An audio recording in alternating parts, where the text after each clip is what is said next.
Welcome home to Racine and Me. Thank you so much for joining us. I'm Jacob Kittilstad. I'm simply overwhelmed with how much we have going on this morning. First, the cold is here, and with it comes the Burlington Ice Festival. We're talking to Mayor Jeannie Hefty and one of the ice carvers for that big event. Then Racine County Executive Jonathan Delagrave is here to talk about what's next locally in the Foxconn deal, and we'll follow that up with two extremely personal stories, starting with an interview with a 9-year-old girl who recently won MVP on her youth football team, finishing up talking to the organizers of an anti-suicide event for the holidays.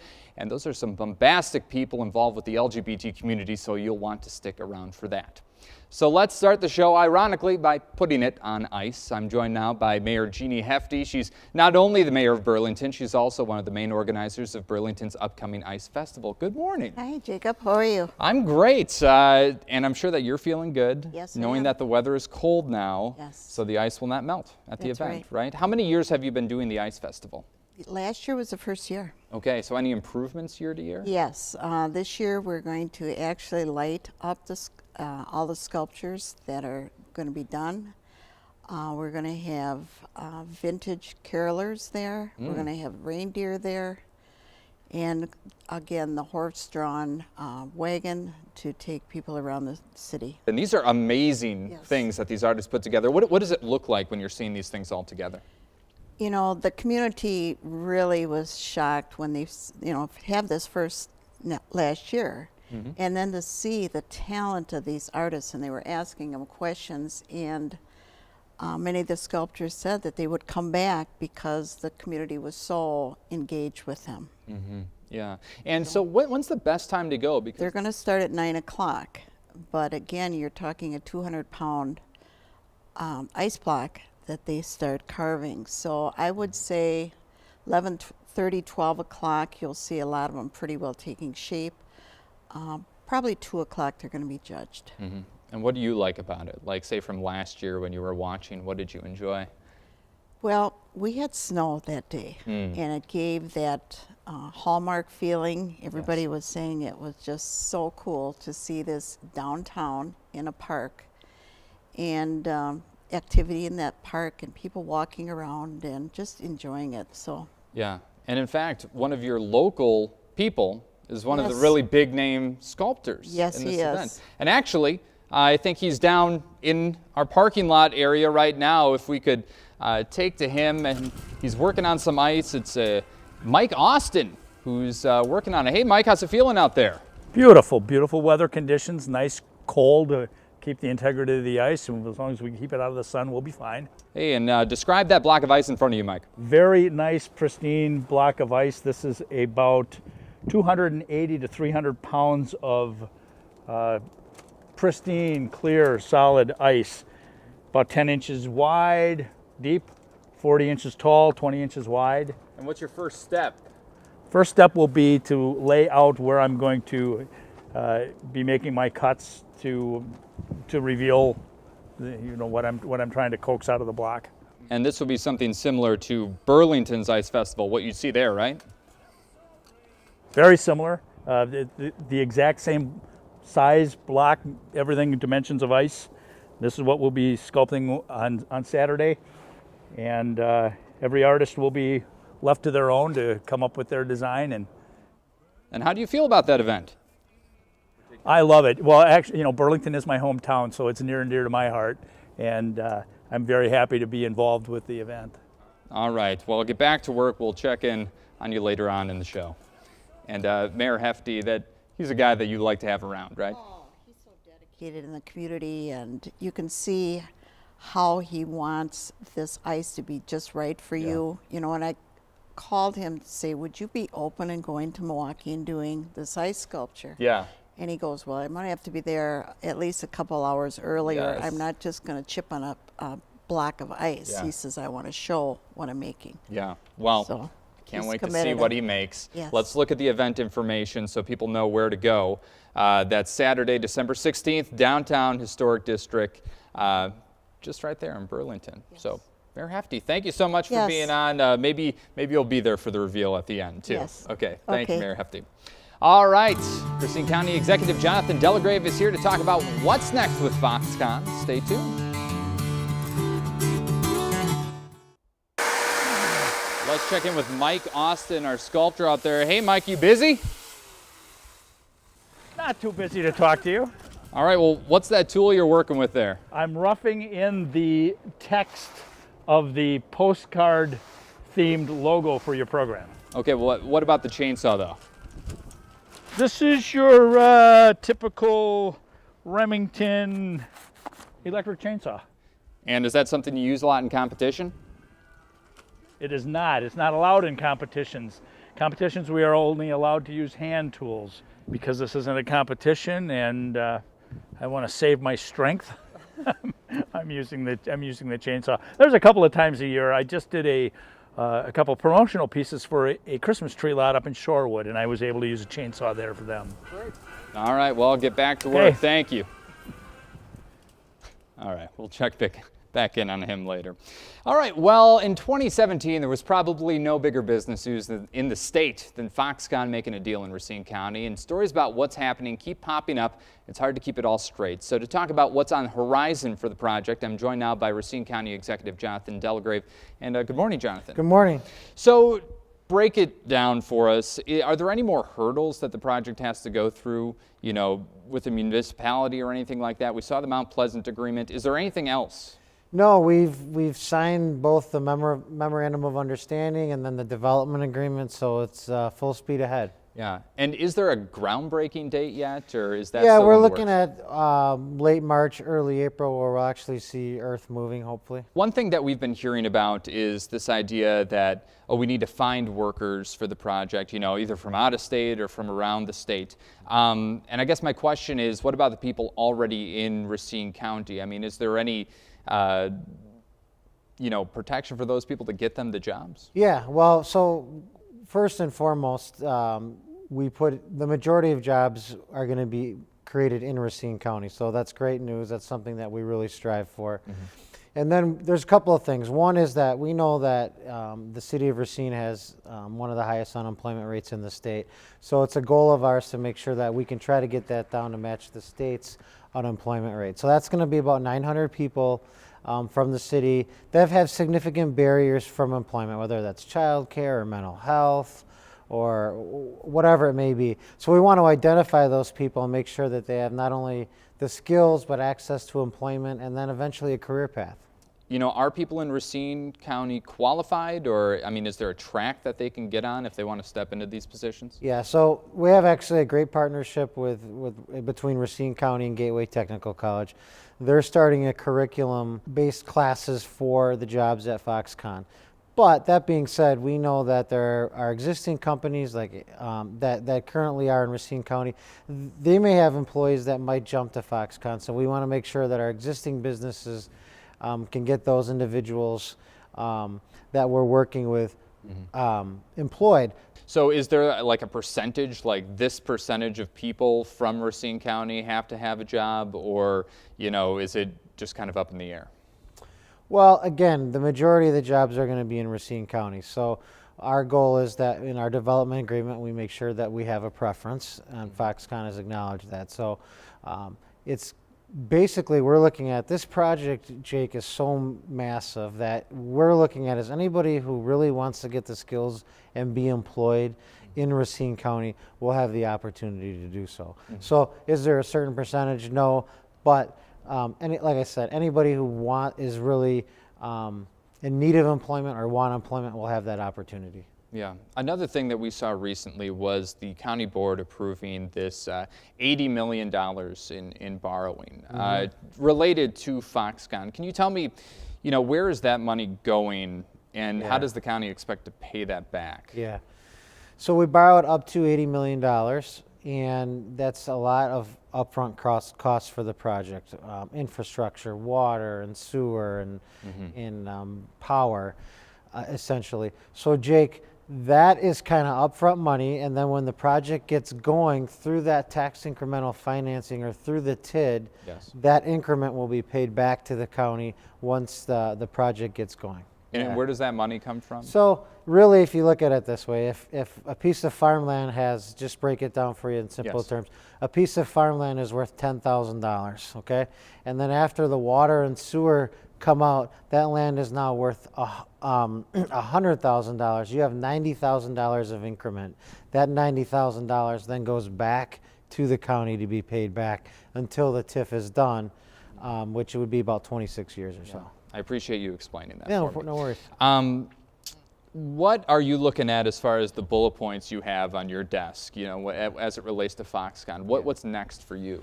Well, again, we have two tracks of workforce solution. We have the local track. You know, we want to identify those individuals who have barriers to employment, get them skilled up and ready to go for not just employment but a career path.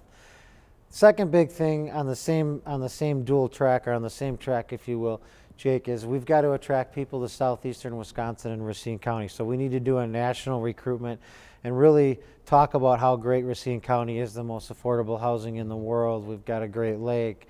We've got great schools. We've got great health care. So bringing those people into Racine County is vital, because we know we need people to fill not just the Foxconn jobs, but all the ancillary jobs that go with that. Yeah. So I'm kind of imagining somebody like looking at an online classified or maybe a promotional campaign for it and saying, okay, this might be a position I would want, and moving here, you know, but to the nth degree with so many people. How do you think Racine County is going to be changing over the next few years as a result of these new people moving in? Well, that is a great question, and that's you know, I look at it as Racine County has a chance to really redefine itself, not just with Foxconn, but redefine ourselves with our school districts, our health care, our quality of life, our quality of amenities, our parks. We have a great chance. There's probably, I know 71 other counties in Wisconsin and other counties in the Midwest wish they were in our situation. That's why we're so excited about this. But it's going to change, and the great thing is our community will have a say in how that's going to change for the better. But like I said, it's a chance to redefine ourselves and make a better quality of life for all 200,000 people in Racine County. Well, County Executive, thank you very much for being on the program. Appreciate I really you. Thank you. Okay. Well, up next, we're talking to a young girl recently named MVP of her football team, and the sculpting continues just after these messages. Let's check in with ice sculptor Mike Austin. Hey, how are you progressing out there? Oh, it's coming along.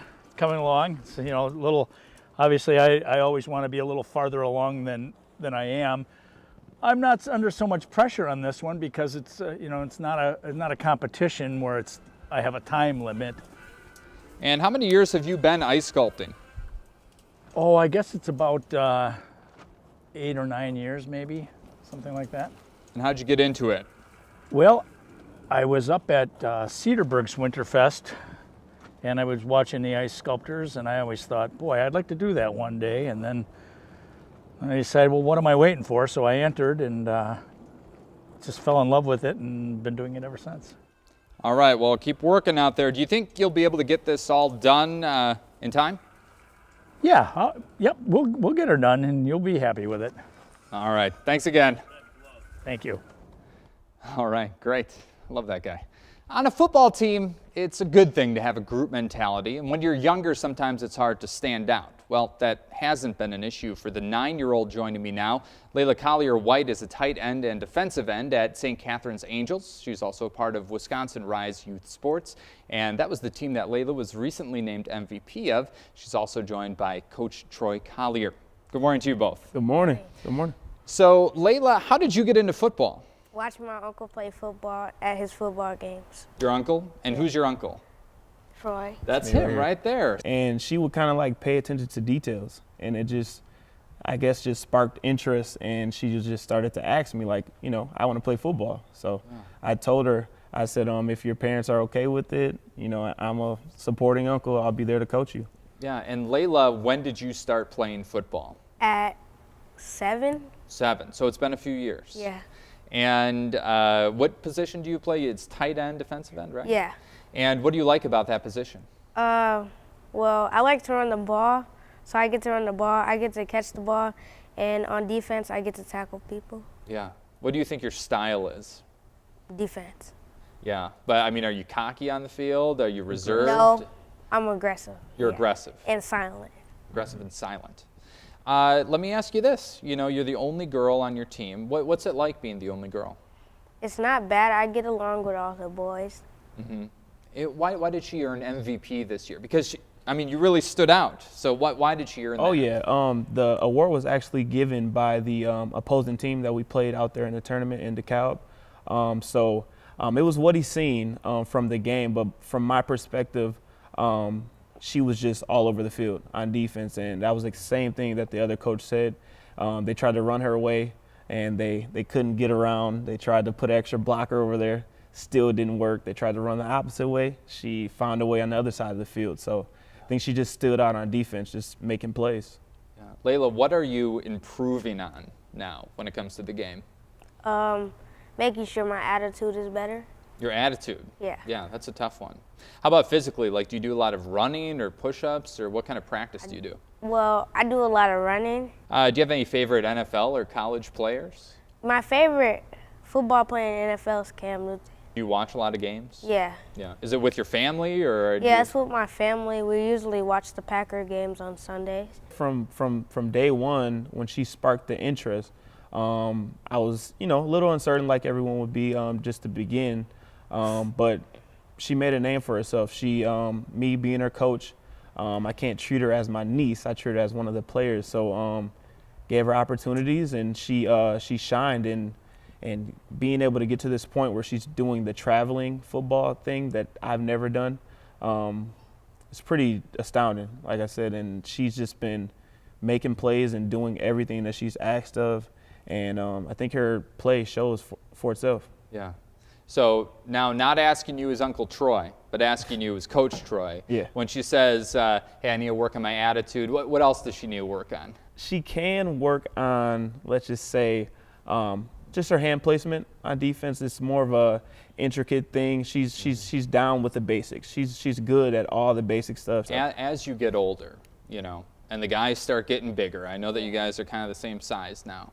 But what do you hope happens? Like, are you going to keep playing? Yeah. What are your plans? To be the first girl in the NFL. Wow. And do you think that's achievable? I actually do think it's achievable. I'm looking at her excelling at the high school level for sure. I think her attitude right now and her competitive nature will take her to high school for sure. Anything after that will be how much work she puts in, and I'm sure she'll put in the work, and there's a lot of people supporting her. So I think it's definitely possible for her to reach the next level. Yeah. Only time will tell, though. Layla, do you have any hobbies or interests outside of football? I like to rap and dance and go outside. Yeah. Well, that's great. You seem like, as somebody that I would love to play with on the field. Oh, yeah. For sure. Okay. Well, Layla, Troy, thank you both so much for being on the program. We'll keep watching you, see what happens, all right? All right. Okay. Thank you. Well, the Brew City Sisters, a group that really stands out, talks to us about their event trying to stop future suicides. And our sculpting continues just outside. The big completed reveal just after the break. Welcome back. Let's take a quick look at this week's ugly mug. It's just a furry pig sent in by Peter from Racine. And you know what? I hate these right-handed mugs. It seems like it's on the wrong side. Honestly, I kind of like this mug. It's just kind of small, and yeah, I don't know. It's not one I would choose, though, so ugly enough. Thank you very much for sending that in, and if you'd like to get your ugly mug on Racine and Me, just send it to CBS 58, care of Racine and Me, 809 South 60th Street, Milwaukee, Wisconsin. That would be a donation. You won't get that mug back, but come on, give it some new life. See, it's the wrong side here because you have to hold it there to get the pig on air. Okay. Suicide is a serious issue, and the Brew City Sisters decidedly don't really look that serious. But these two items are colliding next week. So let me introduce to you these two people. Sister Sexy Angel, correct. S-Angel, is a black veil in the Brew City Sisters. That means that she's a full member. Also joining us, Lupez Paredes, to talk about this event, The Day of Survival. That's the name of it. So thank you both for joining me. Thank you for having us. So let's address this. First of all, you're dressed a certain way, and I don't know too much about the Brew City Sisters, so tell me about your approach. The Brew City Sisters, we're a worldwide organization, been around for over 35 years. We're just the local chapter for Southeast Wisconsin. What we do is a lot of minister about anti-bullying, anti-suicide, safe sex. And the makeup is a part of that. Yes, a lot of people would look at us and we get people's attention very, very quickly. Yes. Either they will run from us because they have a clown phobia, or they'll be like, what's going on? What's with all the makeup? I don't get it.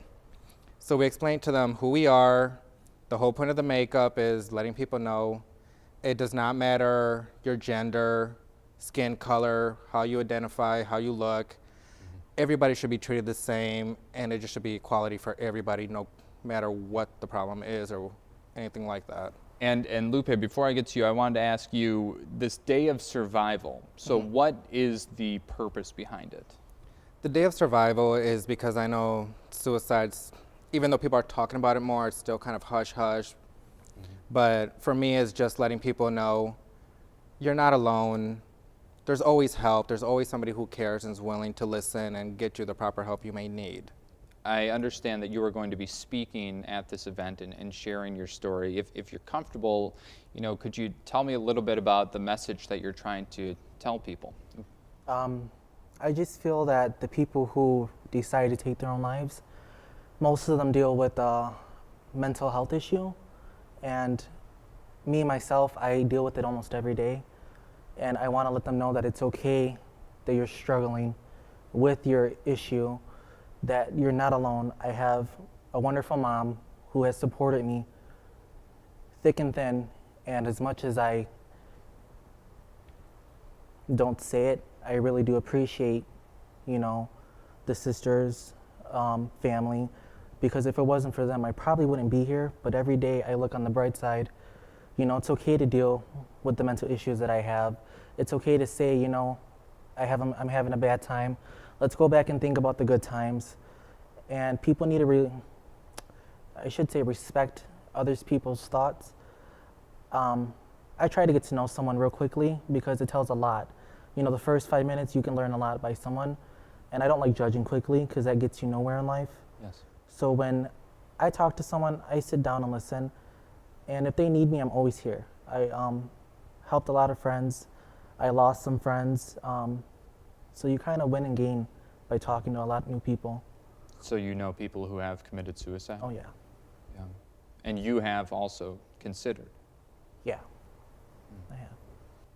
For this event, I do expect people they'll probably just show up and just observe, because I got Nami, who's going to be speaking, probably the Big Brothers Big Sisters. They'll probably talk also, and then doing a spaghetti dinner. That way everybody, I'm Hispanic, I'm used to feeding people when people get together, so yes. Sorry. But we're going to be doing that, and then we're going to have a slideshow that people can send photos to our email.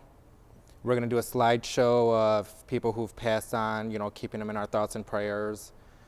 Then we're going to have an open mic where people, if they can build up the strength to come up and talk about their story, the struggles they've been through, what they have done to overcome it, to see if it'll help anybody else. Let's take a look at the event information. That's coming up really soon here on Saturday, December 16th, 4 p.m. to 8 p.m. And that's at the Big Brothers Big Sisters of Racine and Kenosha County building. Right there on Taylor Avenue. Thank you both for being here so much. I really, really appreciate it, and thank you for your work. Thank you for having us. Okay. What I'd like to do now is check back in with Matt Austin, who I believe has completed the ice sculpture, and I think this is something I'm going to get up for. Hey, I'm here with Mike Austin, who has completed his piece. Hey, Mike, how do you think it turned out? Yeah, well, I'm the biggest critic of my work, but I'm fairly happy with it, yeah. I think that it's such an awesome tribute to the show. I love it. I love the big box TV. What kind of style TV were you going for there? Oh, I was going for that old 1960s console stereophonic Dumont RCA type TV that we all grew up on. Yeah, that big boxy one. I remember my first TV.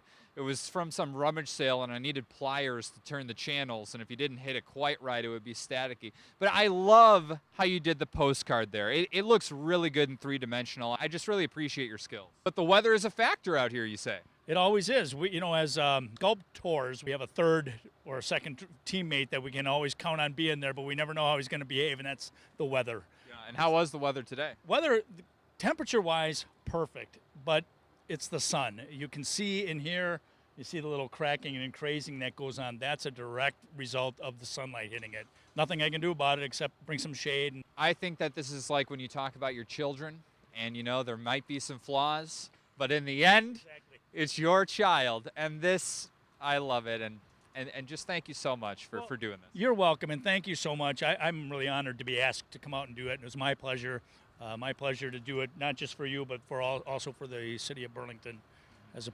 promoting their event. And you can see Mike at the Burlington Ice Fest next week. Say hello. I'm sure that he'll enjoy that. And if you'd like to get your idea on Racine and Me, send an email to racineandme@cbs58.com or connect with me on Twitter @ReporterJLK. One of your ideas could become our next show. Thanks for joining us, everyone. Join us next week, same Racine time, same Racine channel, for another exciting edition of Racine and Me, Jacob Kittilstad.